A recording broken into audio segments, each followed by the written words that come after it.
Marcos, obrigado por esse tempinho, por participar do AgriShow com você, de se dedicar para dar uma injeção de ânimo no agro nacional. Eu queria começar te perguntando como é que o agro brasileiro se reinventa nesse momento digital que a gente está passando. Bom, primeiro parabenizar vocês pela iniciativa do AgriShow Digital, né, e todo esse conteúdo que vocês estão gerando. Eu frequento o AgriShow desde a primeira. Ela tem uma grande vantagem em relação a vocês, que ela é aqui do lado de casa, então é um conforto muito grande, né? Estou triste com o adiamento aí desse ano, mas eu acho que é importante e a gente vai para um novo momento agora de uma transformação que eu confesso não ter visto na minha carreira. E trabalho com planejamento estratégico, que é o que eu ensino, né, tanto na USP quanto na GV. Nunca vi uma mudança de cenário em tão pouco tempo acontecer e impactar de A até Z nas cadeias produtivas, nos negócios. E aí acho que uma das coisas principais que fica dessa mudança é o digital, que entrou goela abaixo das organizações. Todo mundo agora entendeu e viu que é possível fazer coisas de casa, fazer reuniões digitais, dar aulas digitais, contratos digitais.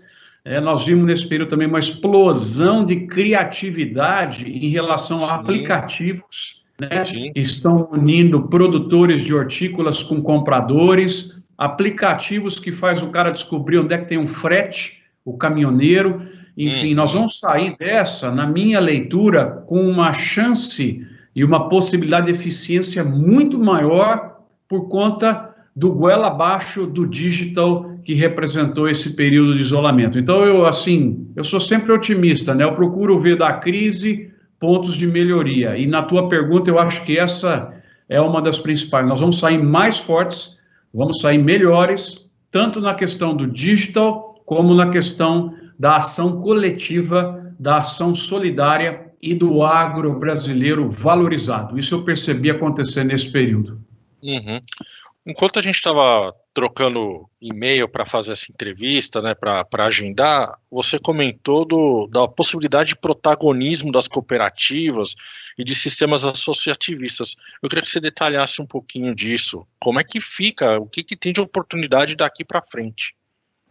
Bom, nesse momento em que nós estamos conversando, há risco grave de desabastecimento de comida no mundo, porque você tem interrupção do funcionamento de algumas cadeias produtivas em diversos locais, você tem países que estão com medo, que estão proibindo a exportação dos seus produtos, e nós vimos uma grave crise nos Estados Unidos, que eu rezo para que não chegue aqui, que foi o fechamento de frigoríficos enormes por conta da contaminação dos colaboradores, né, e inclusive de perdas de vidas, né, que estão acontecendo. Então, o cenário hoje coloca para uma situação onde a comida é importante, ter comida é importante e ela pode faltar. Então, o Brasil, por estar dentro de uma fábrica de comida, ele tem um upgrade da visão dele mundial, porque agora as pessoas estão vendo a vantagem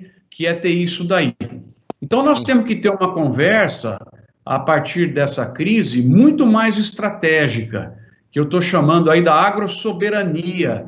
O Brasil tem que se aproveitar dessa situação de valorização da sua imagem no mundo, como uma fábrica mundial de comida, e trabalhar com mais inteligência e mais coordenação no que eu estou chamando também de um neonacionalismo. Né? Então, é a agrossoberania com o neonacionalismo. Vamos pensar, principalmente, como é que nós podemos fortalecer o nosso poder de venda dos alimentos que nós fazemos e como que podemos, num processo muito criativo, de gerar mais valor ainda nos produtos que são feitos aqui no Brasil. Então, eu iria por essas duas avenidas. E quem eu vejo protagonismo é o sistema cooperativista. Deixa eu dar um exemplo para não ficar muito alto o que eu estou dizendo. Por que as cooperativas produtoras de carne no Brasil precisam ficar competindo umas com as outras no mercado mundial dando desconto para aumentar a participação de mercado, para aumentar o share, se nós poderíamos, por exemplo, na nossa estrutura cooperativista de carnes, criar como se fosse uma Copersucar. Ou seja, cada uma tem a sua identidade, tem lá a sua gestão, mas a parte comercial delas é em conjunto. Aí o que acontece? Você ganha uma força muito grande, porque hoje, quando você coloca estruturas comerciais de empresas brasileiras, cooperativas ou outras empresas, para competirem lá fora, elas estão tentando uma tirar espaço da outra. Então, um comprador, ele acaba mandando, né?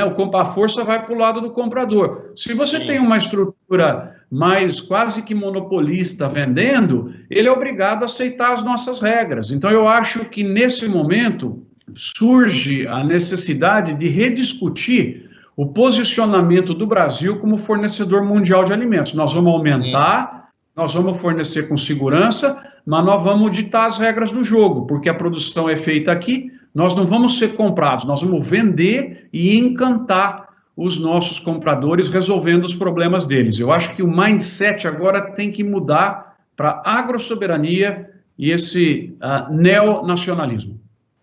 Isso que você está comentando vai muito de encontro com os comentários que a gente ouve de que seremos responsáveis por alimentar o mundo. O pessoal enxerga o Brasil, o mundo enxerga o Brasil como fornecedor principal de alimento do mundo.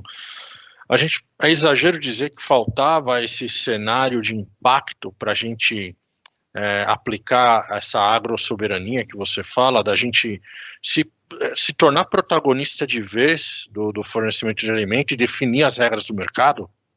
Eu acho que foi um susto importante nessa direção, né? Porque nós estávamos com uma coordenação deixando lacunas e agora essa coordenação precisa existir. E o que acontece? Muita gente que está precisando de comida e está com medo, correu para o Brasil e está fazendo habilitações de frigoríficos de uma maneira que era para nós muito difícil de conseguir de outra forma, né? Então você tem aí pelo menos essa semana uns 10 países correram para cá, habilitaram frigoríficos, habilitaram outras empresas exportadoras brasileiras que a gente bate lá na casa deles há muito tempo para tentar. Então esse é um momento, né, que é a hora de falar, ó, você está vindo aqui, dá valor para a gente, nós vamos continuar, nós vamos melhorar, tá? Mas é a ideia do Brasil fornecedor mundial de alimentos, que você colocou, né? Eu lembro que a gente escreveu em 98, 22 anos atrás, um artigo no Estadão, fornecedor mundial de alimentos, né, em conjunto com o Sérgio Lazzarini e o saudoso Fábio Chadá, um dos grandes pesquisadores que o Brasil teve e sempre terá, e a ideia era essa, né? E, de repente, esse momento do vírus escancara essa oportunidade para a sociedade brasileira. Porque onde que pode ter expansão sustentável da produção de comida? Basicamente é no Brasil. O Brasil ainda nem chegou a usar 10% do seu território com a produção de grãos, de cana, de laranja, florestas plantadas, né? Então, o Brasil é potência alimentar e potência ambiental. E aí você vai ter o Green Food Supplier, né? A assumir essa posição, mas ter força. Não aceitar desconto, não aceitar sacanagens que são feitas no mercado internacional, porque se o cara faz sacanagem, vai lá o outro e pega, né? Não, nós temos que ter uma coordenação mais forte, que é esse neonacionalismo com agrossoberania, né? Essa questão de novas possibilidades de plantio, de cultivo, a gente tem novas fronteiras, que a gente costuma falar, como o Mapitoba, ou mesmo as áreas mais extremo no norte. Eu digo extremo porque estão perto de fronteira com outros países. Aplicação de LPF e outras técnicas, a gente vai perceber um avanço, um surgimento de novas fronteiras, uma intensificação de técnicas tipicamente brasileiras ganhando força? Eu acho que sim, porque nós temos agora a tarefa de continuar ampliando a área em pelo menos ou ao redor de 1 milhão de hectares por ano. Tem isso aí plenamente disponível. Você pode tirar isso da pecuária, que a pecuária no Brasil vem dando um show também de crescimento de produtividade, precisa de cada vez menos área para um plantel mais produtivo. Então, essas áreas vão saindo e entrando para a agricultura. Aliado a isso, você tem um trabalho que, na minha opinião, irretocável que o Brasil está fazendo na área de logística. Ele vai tomar um golpezinho agora por conta da questão do vírus, mas o programa de concessões de rodovias, projetos de ferrovias, portos, aeroportos, eu estou muito confiante que o asfalto que nós vimos, né, feito pelo Exército e outros que estão acontecendo, removem a falta de competitividade que algumas regiões de fronteira tinham no Brasil e permitem com que essa região receba o investimento, receba a agricultura e crie oportunidades para as pessoas que lá estão.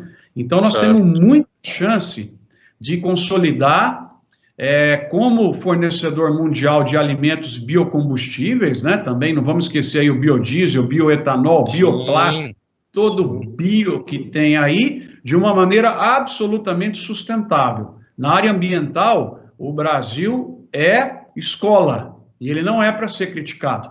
Lógico, tem problemas, mas quando se olha os principais indicadores ambientais existentes no Brasil e existentes nos nossos principais concorrentes, nós temos que ensinar nessa área e não levar pito. Essa aqui é a minha leitura. Certo. Marcos, eu queria te agradecer pelo seu tempo, pelo apoio que você deu aqui para a gente, e eu te encontro na AgriShow, agora 2020, aí em Ribeirão. É a nossa grande vontade, tá? E eu vou a pé para a AgriShow. Você vai ter que pegar avião, tomar carro e tal, e eu posso ir caminhando. Portanto, venham logo para cá que eu estou esperando. Não só eu, como uma quantidade brutal de prestadores de serviços importantíssimos, né? Pessoas que precisam dessa renda, estão esperando vocês. Até lá, então, Marcos. Obrigadão. Tchau, tchau.